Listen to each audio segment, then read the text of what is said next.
research because since I was a little girl, I have a phobia. I'm afraid of forests.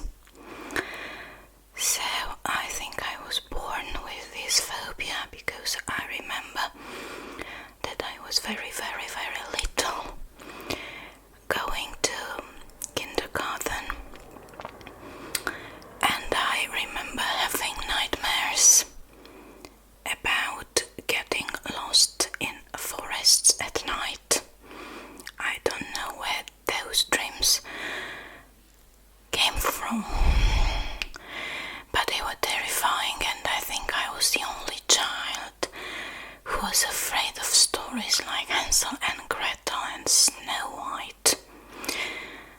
And every time the teacher at school started telling this kind of story, I started crying simultaneously, and they always put me in the corner.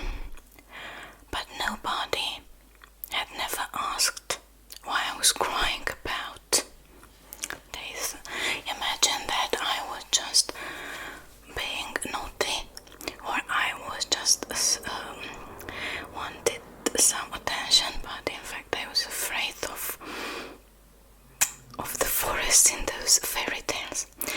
So this extremely terrifying story is about a girl who got lost in the jungle and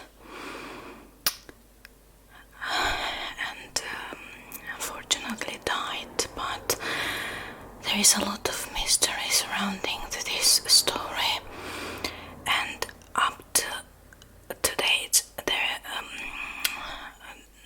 isn't a final conclusion to say so. Although officially the case is closed, there are a lot of questions that remained unanswered. So sit back, find yourself a cozy spot. Let's get started. Let's put on my glasses first. So, this story is about two beautiful girls named Kris, Kremers and Lisanne Froon. They were two Dutch students, and they disappeared on the 1st of April 2014 while they were hiking the El Pianista trail in Panama.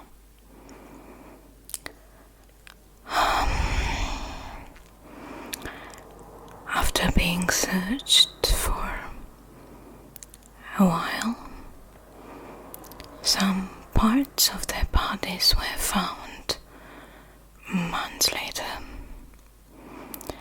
The cause of death could not be determined for sure,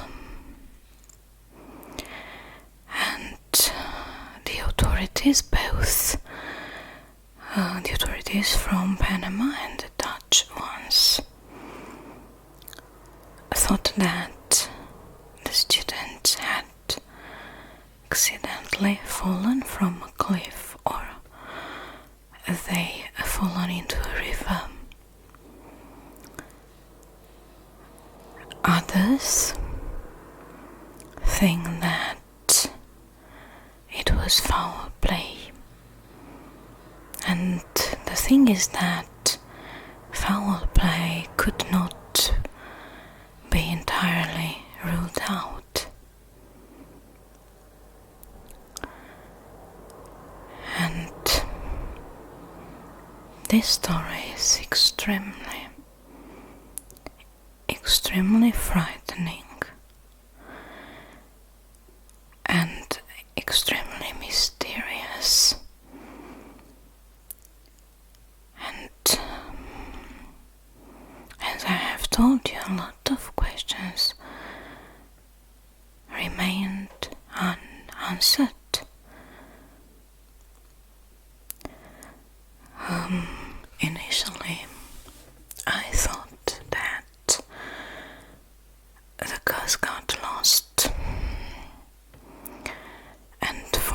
how they succeeded to survive in the forest, and finally they died due to the conditions, or there might have been an accident or something like that.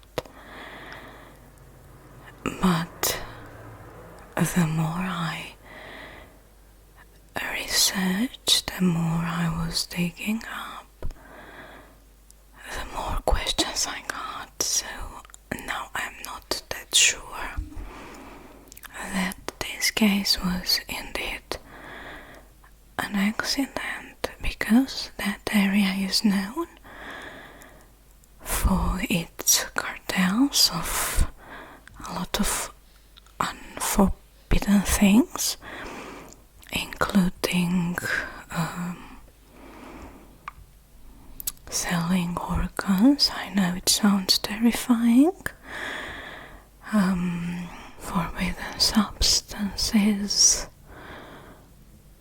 human trafficking, and a lot of tourists have been missing along the years. So the Kris case was a very so the Kris case became known all over the world. But there are other cases which hasn't been known by the public. There are a lot of persons who went missing before this took us. So who were they? They were very young at the time. Kris was born on 9th of August 1992, and she had a beautiful smile and very beautiful strawberry blonde hair. She was 167 centimeters tall.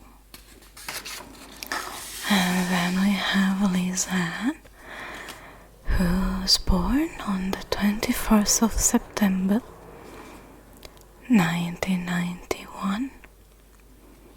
She was taller. She was 184 centimeters tall. They were both in very good shape and very healthy. So Kris was 21, Lisanne was 22. They were described as both being very responsible. Kris was an open-minded person, intelligent, and she used to be a volleyball player,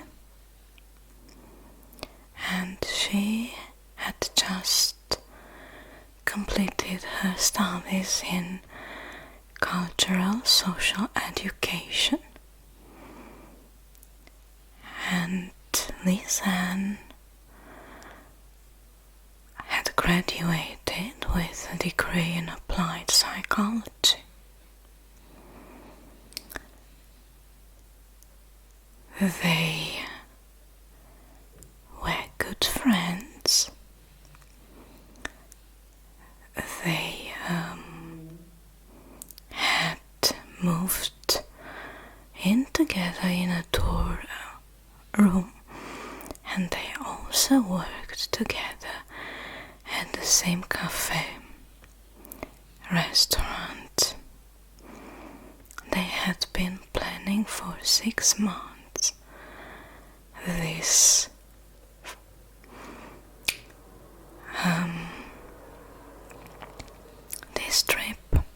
and they were both saving up money, and they also wanted to work with children, and they volunteered to work in a school in Panama. So they were also gathering money from family and friends in order to buy toys and little gifts for the children. They wanted to be both useful and have also a 6-week holiday. They wanted to learn Spanish, and they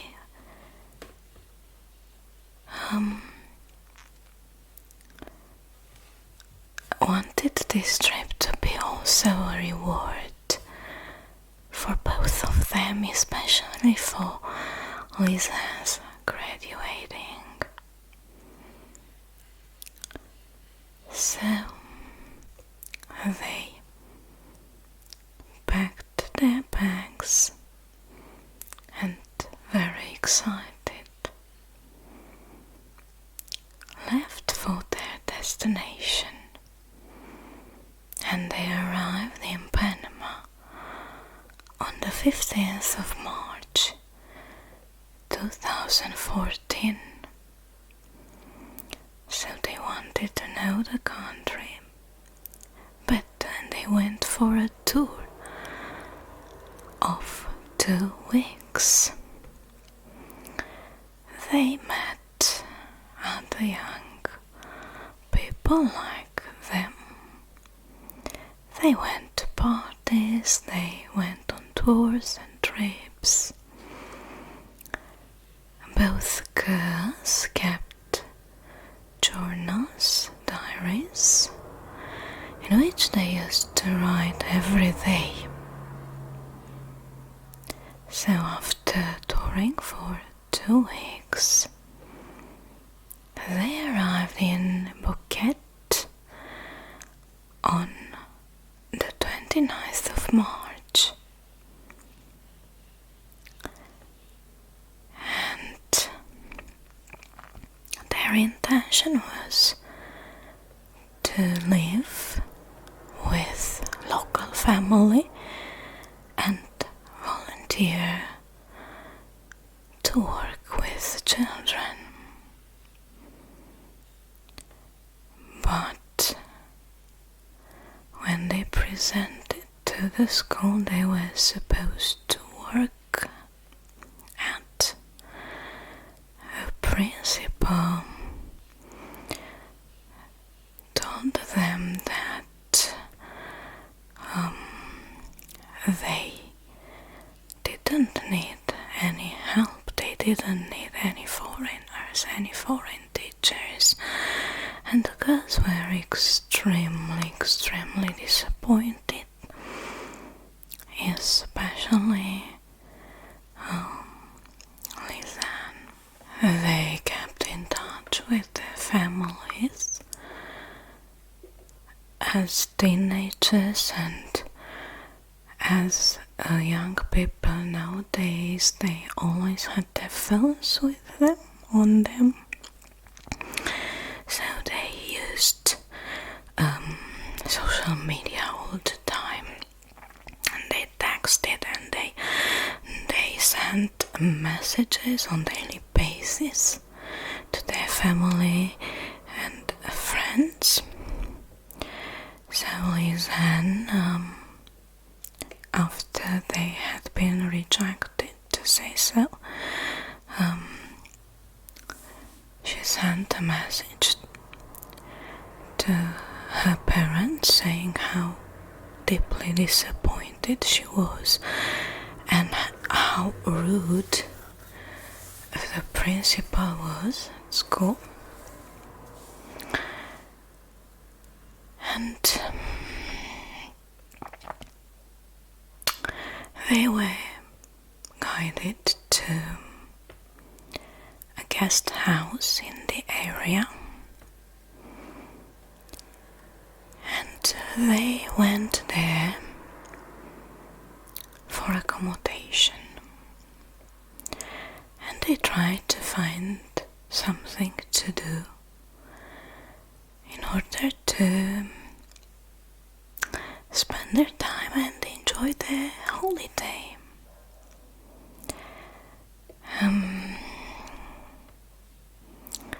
The lady who owned the guest house described the girls as being intelligent and restless, and so they were advised to go for a hike near the clouded forest that surrounds the Bar volcano and follow the El Pianista trail, not far from Bukit. So they went hiking on the 1st of April around 11. And some sources say that a dog named Blue, belonging to the owners of a restaurant in the area, followed the girls, but there was no picture of this dog, so this was not confirmed. And this trail is very known to tourists. I was curious and searched it and looked for pictures. It's not a wild jungle. It's a portion of meadows surrounded by mountains, indeed. Some sort of forest trail. And the forest that surrounds this trail is not even considered jungle, it's considered highland forest. It is said that this trail is also populated by natives and by tourists. It's very known, and it's impossible to get lost following this trail. The final destination of this trail is a summit, and you're advised not to go farther.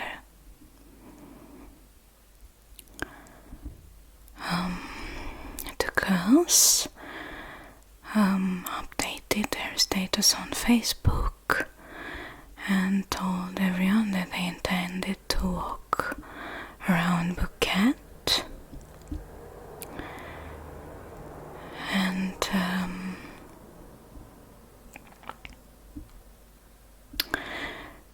some people reported seeing them before going on the hike, seeing them having brunch in the company of two young Dutch men.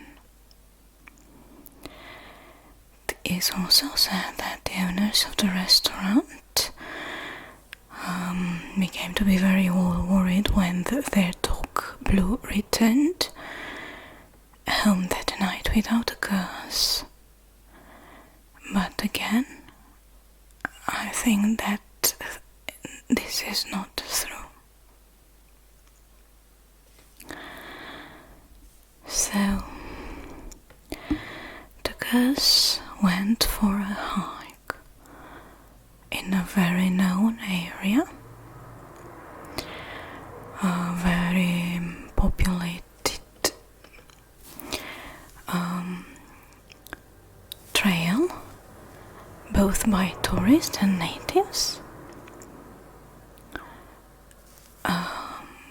lot of the people say that it's almost impossible to get lost there.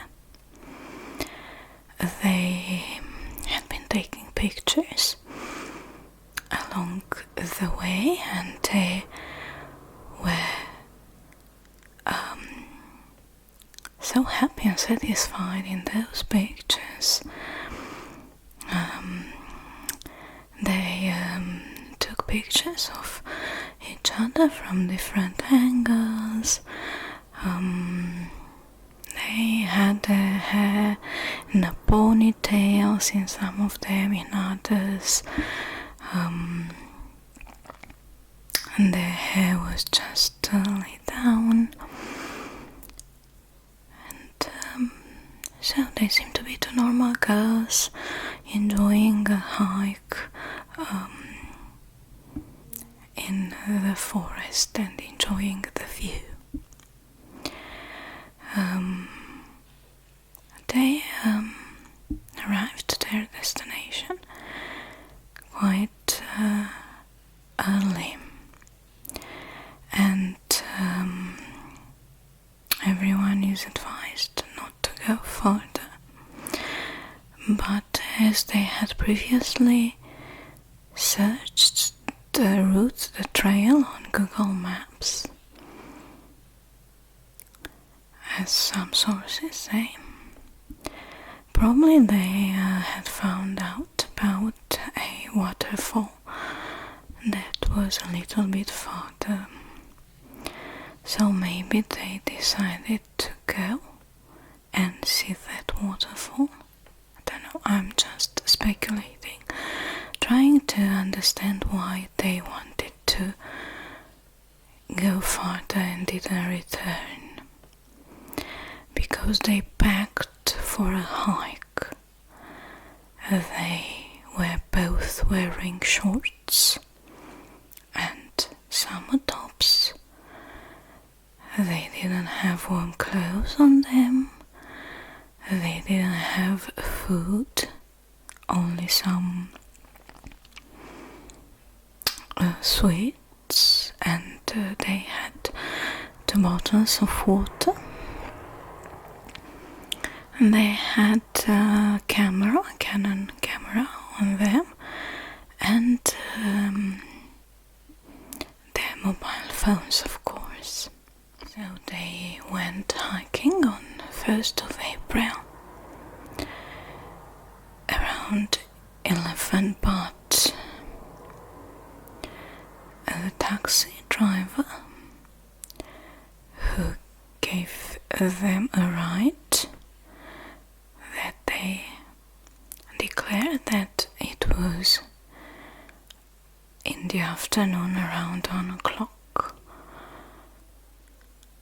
when they went for that hike. Some sources say that the taxi driver was right and the girls, so they found a different date on the pictures taken by the girls. Some sources say that they hadn't adjusted the camera, and the date on the camera was wrong. So the next day, on April 2nd, the tourist guide, very known in the area, let's call him F,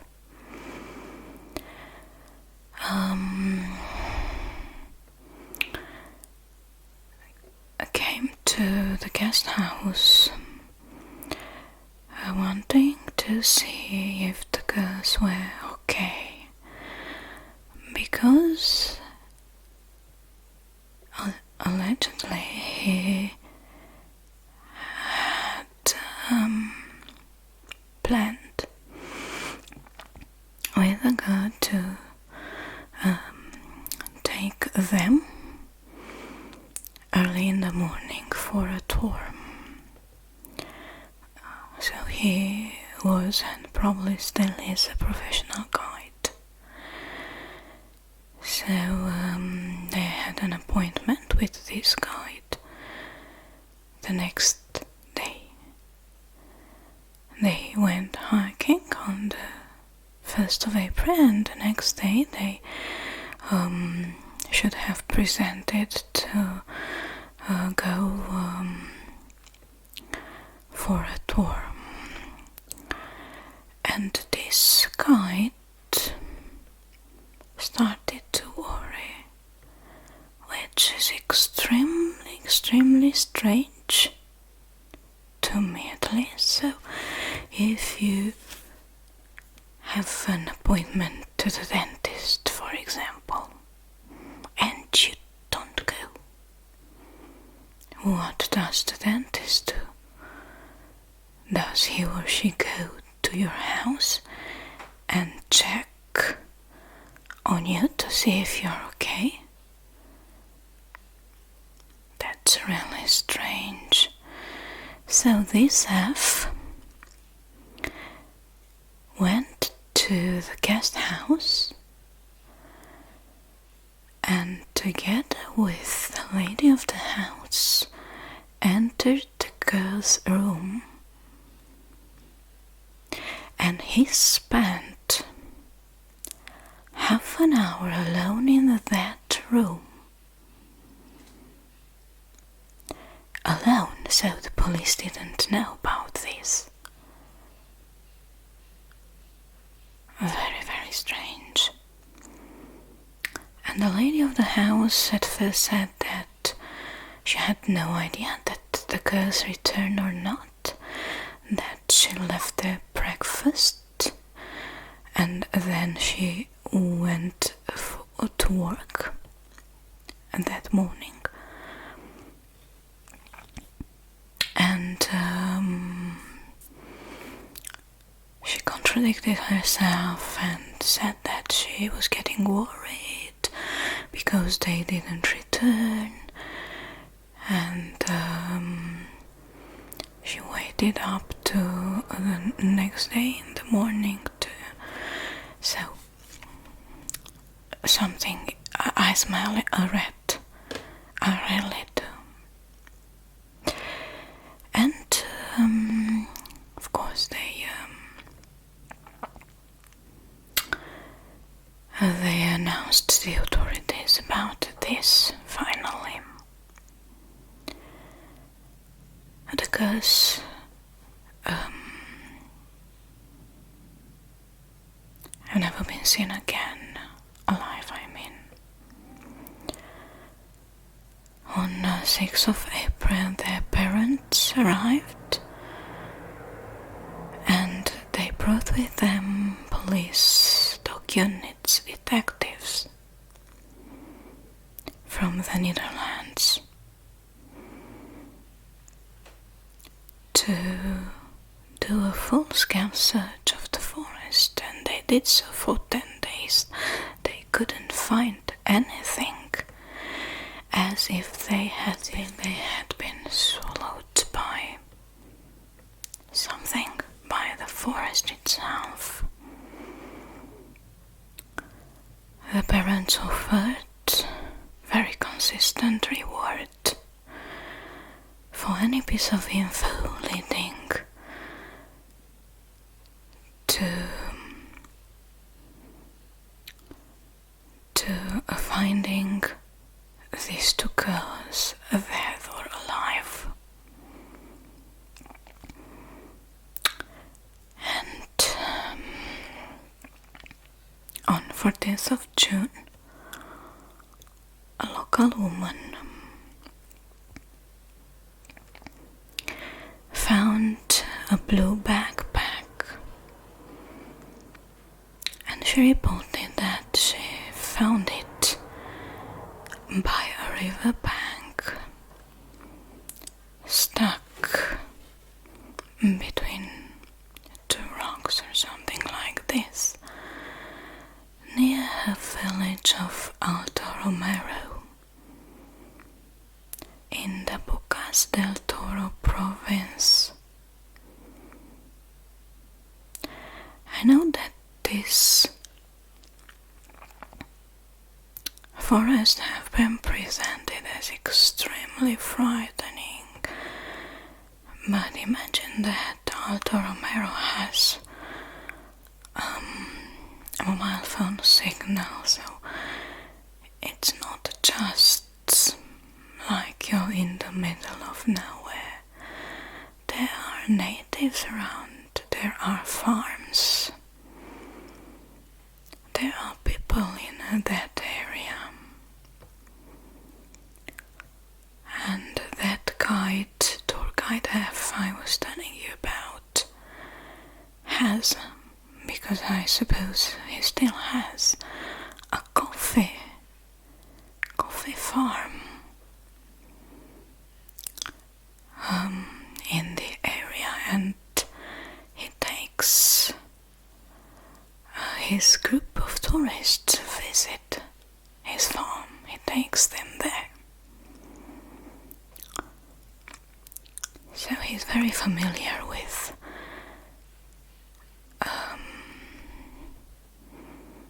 the area.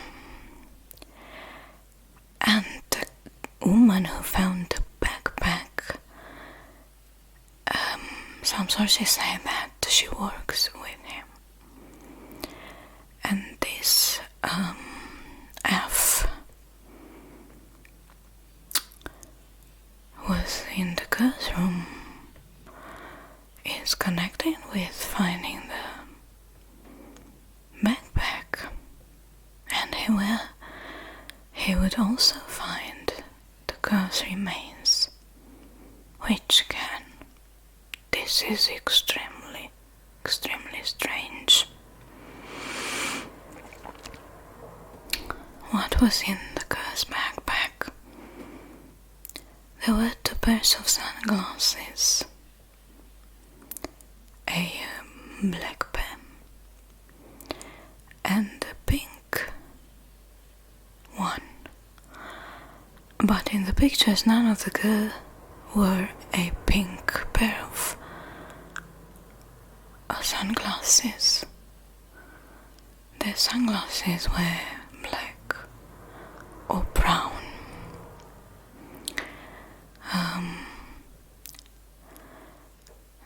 There was a water bottle, Canon camera, 2 brass, and the girls' phones, an iPhone and a Samsung, and some cash. Some sources say it was $83, others say it was $88, others say it was the local currency.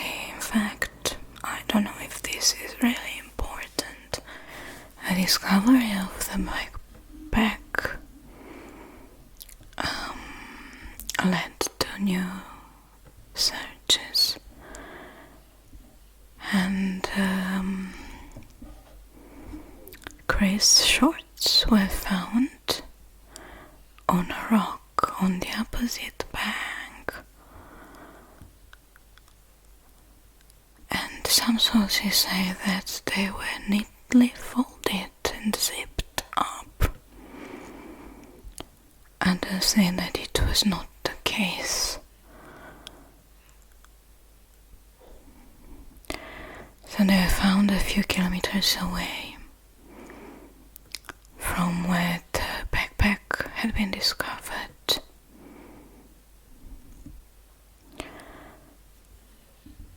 Then, 2 months later, closer to the backpack was discovered pelvis and a hiking boot with a foot inside.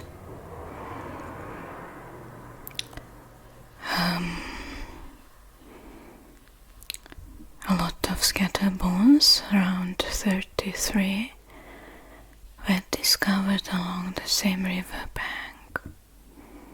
Of course, they were tested, and DNA testing confirmed that they belonged to the girls.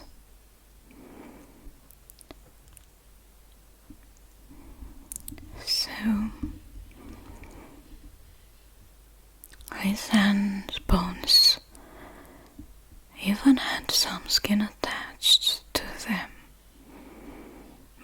Kris's bones appeared to have been bleached, which is again extremely, extremely strange.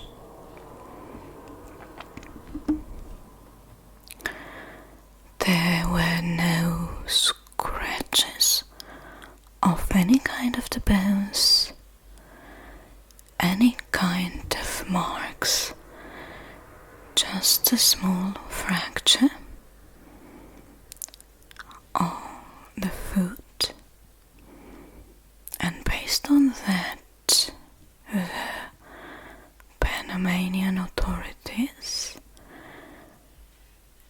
built their case saying that it was an accident and that the girl got lost in the jungle, arrived to a point called Monkey's Bridge. This Monkey's Bridge is in fact just a rope that you use to cross a river, extremely dangerous, and that they fell into the river, and the force of the water, the force of the river dismembered them and then carried their bodies away. Again, it's extremely strange that this river had the force to dismember the girl, but not the backpack. The backpack was found almost intact. They couldn't find anything strange inside except for a little snail and some dust. It also appeared to be dragged. It had some dragging traces, and that river that dismembered the girl couldn't destroy the phones. The two phones were intact.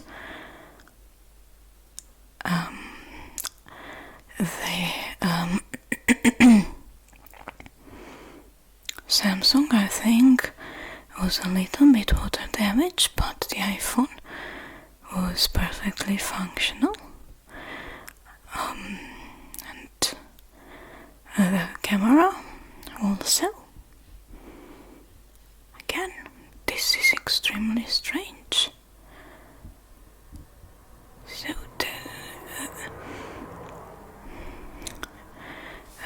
there had been no heavy rains in the area, and that backpack didn't seem to be affected by the rain in any way.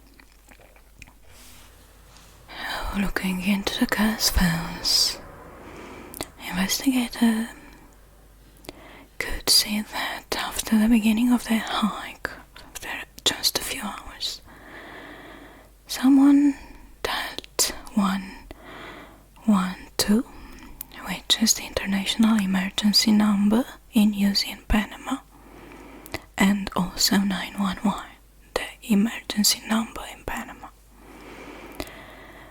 The first call attempt was made by a Kris iPhone at 4:39 in the afternoon, and shortly after that another attempt was made from Lisanne's Samsung at about 4:51 in the afternoon, but none of the calls succeeded to get through because there was no signal in the area. Some sources say that at a certain point there was a 2-second call, and they, from the Samsung, I think, they succeeded to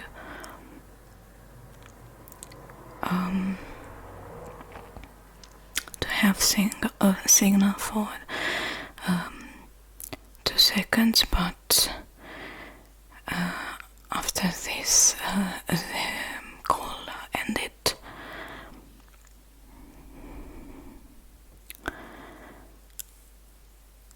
On 4th of April,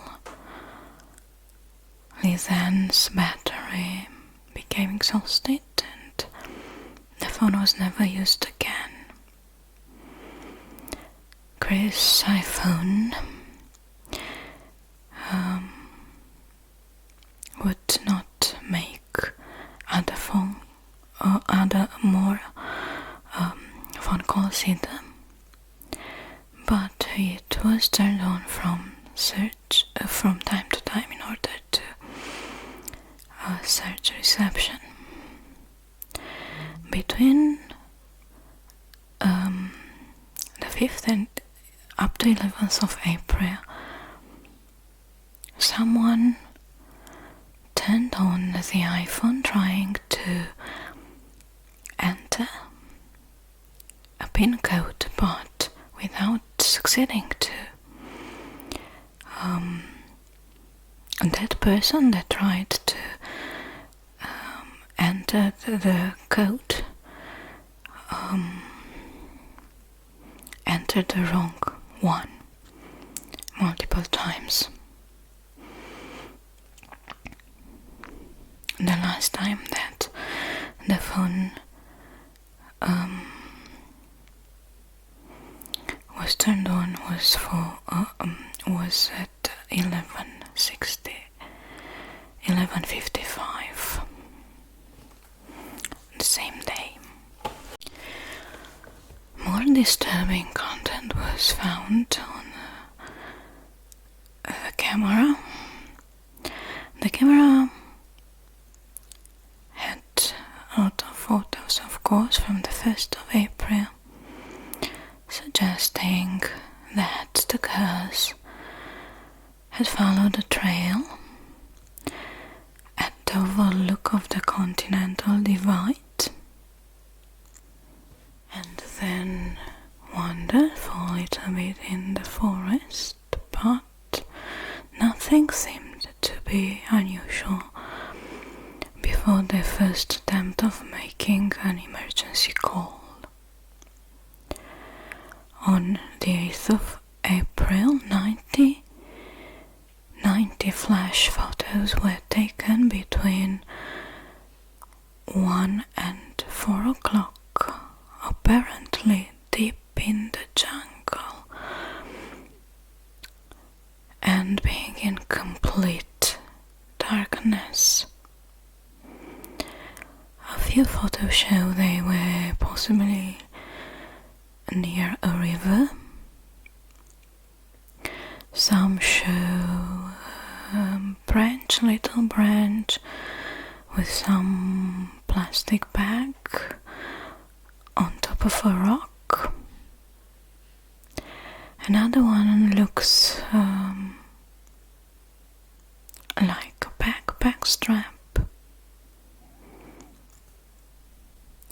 And another one shows the back of Kris' hat.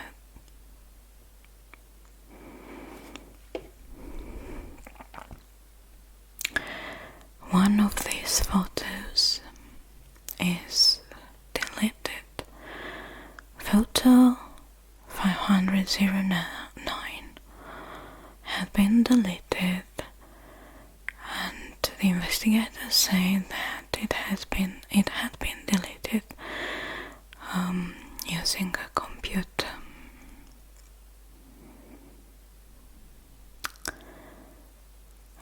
The rest of the bodies have never been found. The Panamanian authorities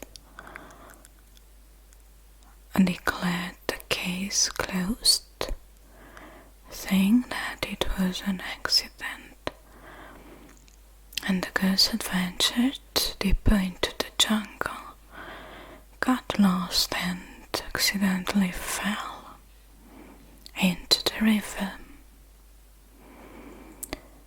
But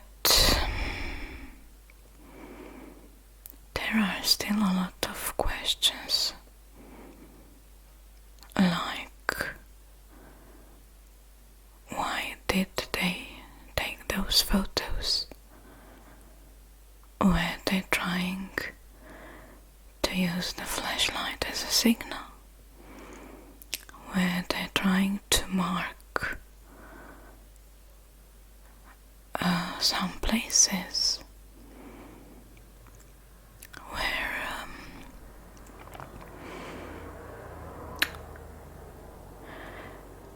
were they using the flashlight in order to see where they were going? But this makes no sense, because you get blind when you are in completely darkness and use that flashlight. Who erased that photo and why? So some sources say that it was not accident, it was definitely foul play. And there are a lot of documentaries and witnesses that tell about seeing the girls returning from their hike that day, and that in fact they were very responsible young women. They had previously searched their route carefully. They knew how far they wanted to go, and they were equipped to go for a hike. They reached the summit, went a little bit farther, probably to see that waterfall, and they returned safely back to town, where there are witnesses that saw them. They even went to pharmacy to buy some anti-mosquito products, and it is said that the CCTV from that pharmacy had been deleted. And there is another theory that says that someone invited them to go for a swim, and that after the swim they had been abducted. They had been abducted and used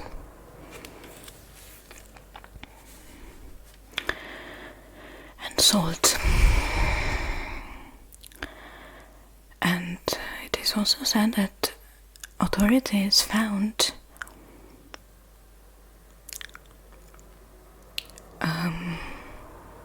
evidence that someone used the cave for a period of time.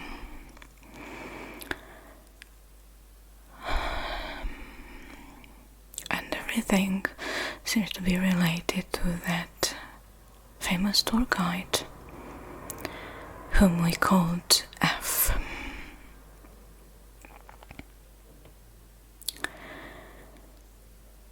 So one of the theories is that they had been followed by someone. That's why they got scared and called emergency. They placed that emergency call. Others say that they arrived to their destination very fast. They took some pictures and returned. And then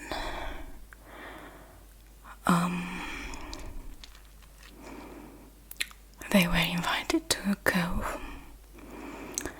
and have that swim, and they accepted. And there are witnesses who confirmed seeing them. And probably those who abducted them had their phones, and I don't know, placed those phone calls to stage the fact that they got lost. I don't know, I'm just speculating. So either they were followed by someone and abducted in the middle of the forest, which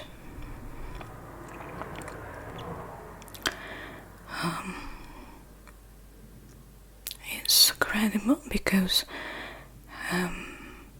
it was suggested to them to follow that very trail, but still it was a very known route for tourists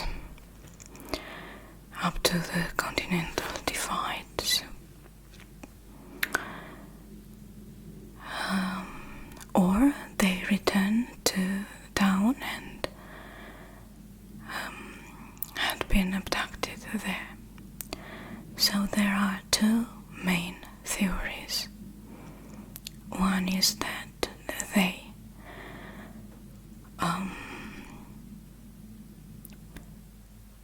went farther in the jungle,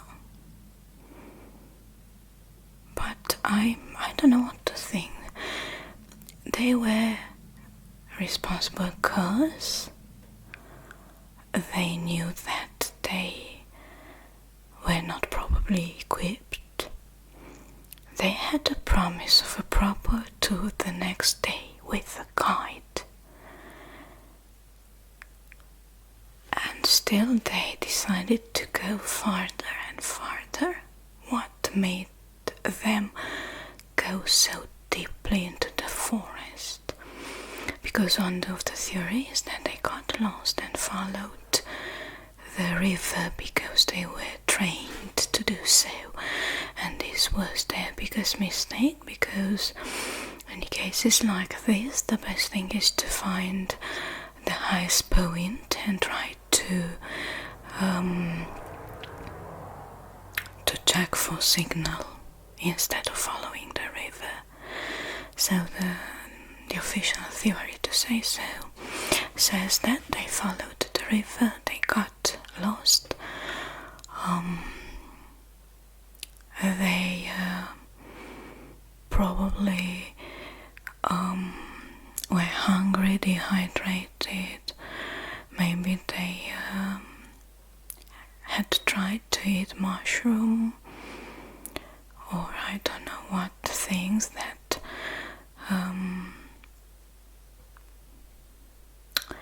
made them act like this. They panicked, they may have suffered an accident, or maybe one of them had suffered an accident and died, and the other one took the pictures in order to remember where she had left her.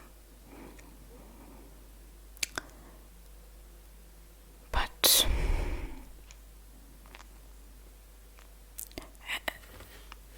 okay, it's deep in the forest, it's dangerous, it's cold.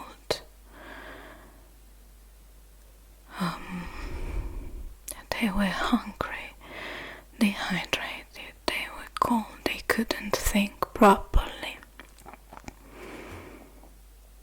But they have no evidence to support this properly. They have to two main bones, a foot that has a little fracture, and a pelvis. There was still skin on the pelvis, which is again very strange. The bones do not have marks on them to support the idea that they had been dragged or attacked by animals. And the foot was bleached. Again, this is very strange. So, as I have told you, the official theory is that they got lost. And because they were extremely healthy and in good shape, they resisted for quite a few days in the jungle. Again, a strange thing is, why are those shorts placed on that rock? I don't know. And everything in the backpack is so neatly placed, even their bras. You can see in one of the pictures the girls are wearing those bras that are in the backpack.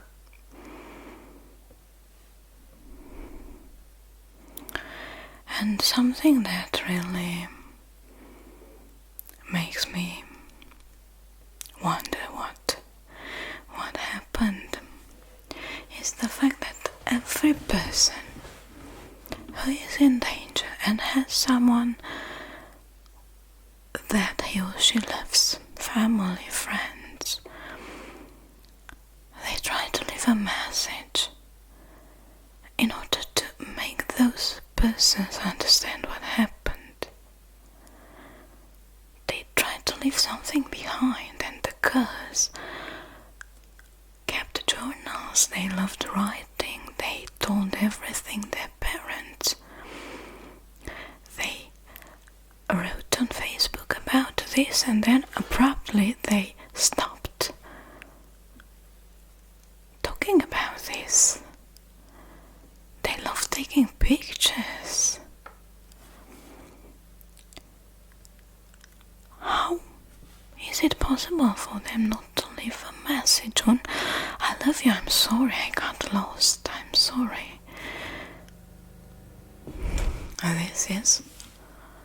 This is really strange. Really, really strange.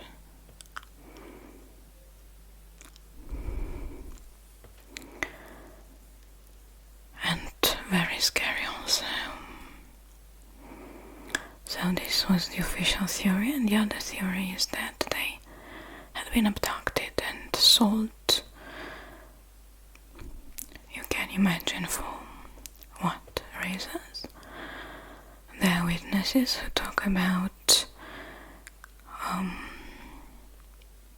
organ harvesting labs in the area, human trafficking. The tour guide, the famous tour guide, it is said to have an obsession with northern women, girls. And who knows? But the fact is that the authorities tried to cover up this. It's understandable because this affects their reputation. It's a touristic area. They are interested in bringing as many tourists as possible. And that photo could have been deleted by the authorities, could have been deleted by a kidnapper, or could have been deleted by mistake. But the technicians, it happens all the time. It's extremely frustrating, and it breaks my heart to think what these young girls must have suffered going through. So I'm deeply sorry for what happened to them. They were young, beautiful, and they deserved to live their lives.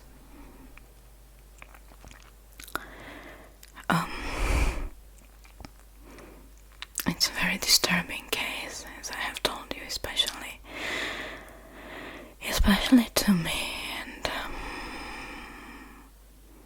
I'm really intrigued that they haven't ever found any bones, no skulls, no nothing. Just those bones and a lot of other, which conveniently appeared after a reward had been offered. But also the locals say that nobody got any reward, in spite of finding the